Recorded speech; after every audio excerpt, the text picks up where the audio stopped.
Alright, so some breaking news literally in the last half hour. So, reported here, and I've seen various sources on Twitter, Dan Raphael, etc., report this, that Conor Benn will face Rodolfo Orzocano, Ozakio, you say that name, on the Richardson Hutchins versus Jose Cepeda undercard this Saturday night in Florida.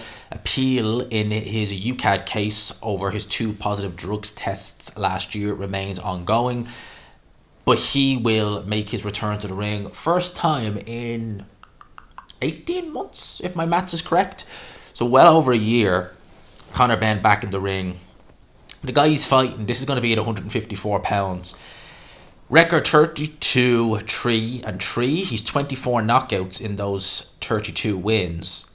Probably the biggest puncher Conor Benn has faced as a pro. In fact, he's not been in with any punchers, really. I don't think, he hasn't been in with any punchers. So this is who Conor Benn will return against. Now, let's address the elephant in the living room. Provisionally now, he is not suspended, certainly in the UK as far as I believe.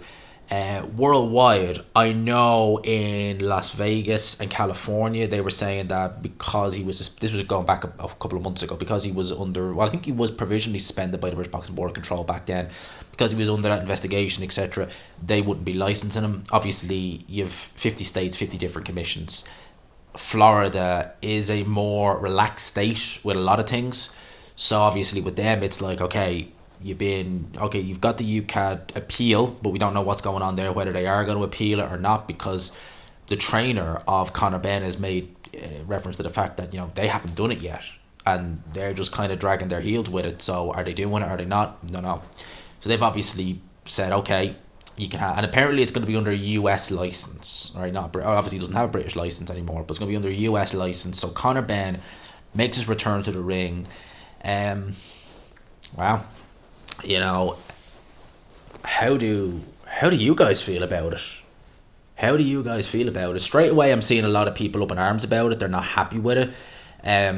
I think the fact that the whole Conor Benn situation, and look, Conor Benn has himself to blame for the situation being the way it is. Not just, of course, with the failed tests, right? That's one thing. But the way he as a person handled it, he handled it very immaturely, very childlike. He handled it like a spoiled brat, and it rubbed people up the wrong way. It definitely did. If you look and contrast that to how Dylan White has handled this situation, he obviously failed VADA tests in the run up to the Joshua fight. The fight got binned. Dylan White released a statement. He said nothing since then, and people aren't really mentioning it. I'm sure if you bring up Dylan White, you'll be like, oh yeah, he's failed it. But it's not on the forefront of everyone's mind.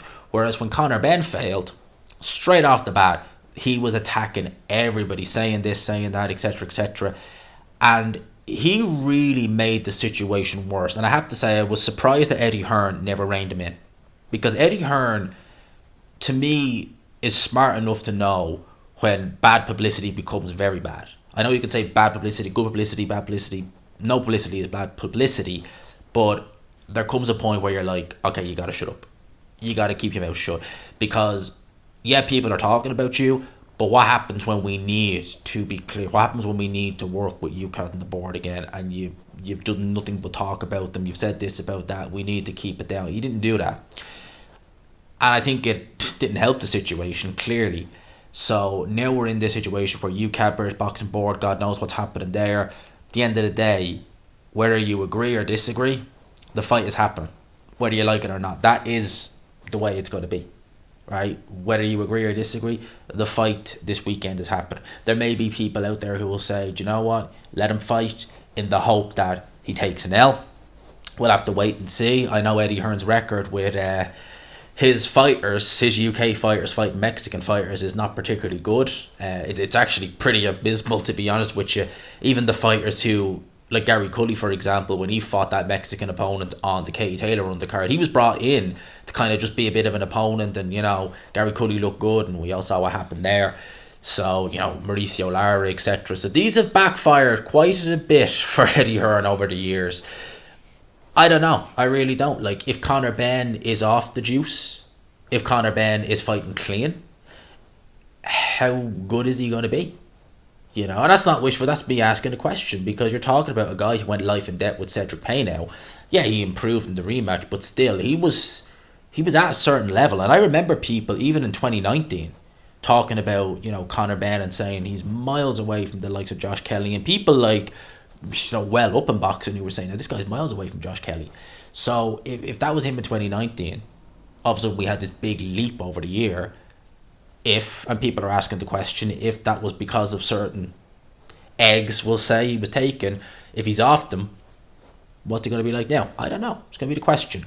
It's going to be interesting to know, because the fans, from what I've seen online, haven't been happy about this. What do you guys think? At the end of the day, there's nothing we can really do. If he's going to fight, he's going to fight. What can you do? There's nothing. He set a fight this weekend. I won't be watching it regardless, because I'll be in the UK. I won't be staying up for that card, no way. So I won't be watching it, but I'll probably look at it the next day and see how he looks. Might even do a review. But what are you guys thinking? It's just a quick one. What do you guys think of the situation? A lot of people are going to say it's a disgrace, it's this, that, and the other. What are you guys thinking? That's what I want to know. I want to know what you guys think in the comment section below. Let me know your thoughts in the comment section below. Conor Benn returns to the ring this weekend. UCAT appeal still pending. Let me know your thoughts.